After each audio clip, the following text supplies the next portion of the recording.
শহীদ রাষ্ট্রপতি জিয়াউর রহমান ও দেশনেত্রী বেগম খালেদা জিয়ার কলিজার টুকরো আরাফাত রহমান কুকুর ১০ম মৃত্যুবার্ষিকী উপলক্ষে ঢাকার দোহারে দোয়া মাহফিল ও গরিব এবং অসহায়দের মাঝে কম্বল বিতরণ অনুষ্ঠিত হয়েছে। শনিবার বিকেল 4:30টায় উপজেলার মুকসুদপুর ডাকবাংলো এলাকায় এই দোয়া মাহফিল ও কম্বল বিতরণ অনুষ্ঠিত হয়।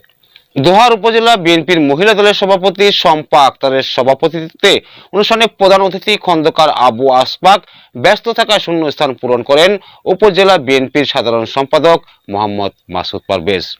অনুষ্ঠানটি সঞ্চালনা করেন উপজেলা বিএনপির মহিলা দলের সাধারণ সম্পাদক মিনু আক্তার।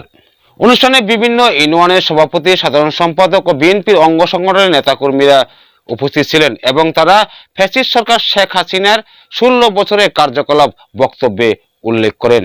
মহিলা দলের সভাপতি শম্পা আক্তার বলেন, আরাফাত রহমান কুকু ছিলেন শান্ত এবং ক্রীড়াপ্রেমী। শেখ হাসিনা বিনা দোষে তাকে গ্রেপ্তার করে নির্যাতন করেন, খাবারের সাথে বিষ মিশিয়ে তাকে মেরে ফেলেছেন।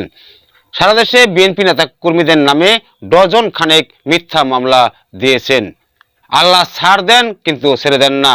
আজ তার বাংলাদেশে ঠাঁই হলো না, পালিয়ে ভারতে গিয়ে আশ্রয় নিয়েছেন।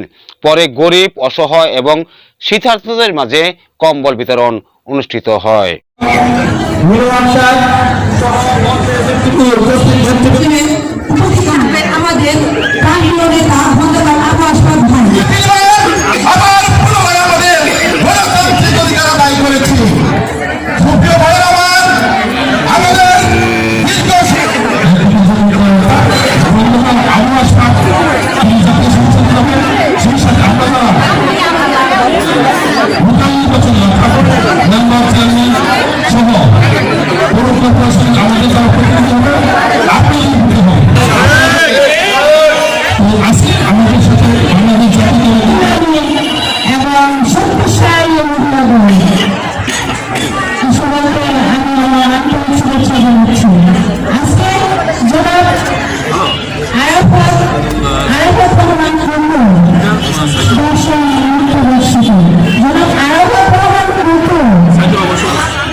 আরো উপস্থিত থাকবেন সকল অঙ্গ সংগঠনের নেতৃবৃন্দ এবং আমার সামনে উপস্থিত আমার ভাই ও বোনেরা, সবাইকে জানাই আমার সংগ্রামী শুভেচ্ছা ও সালাম।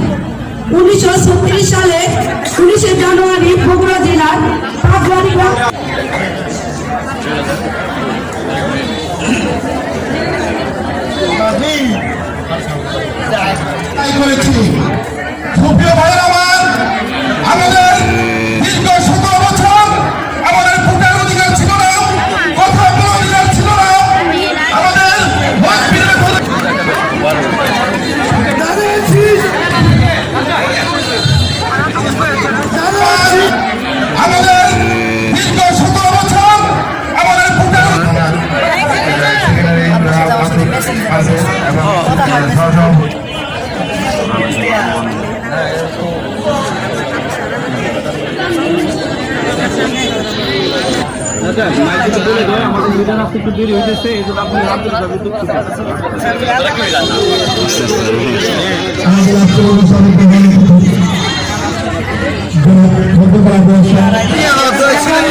যাদের স্লিপ আছে সবাই পাবে।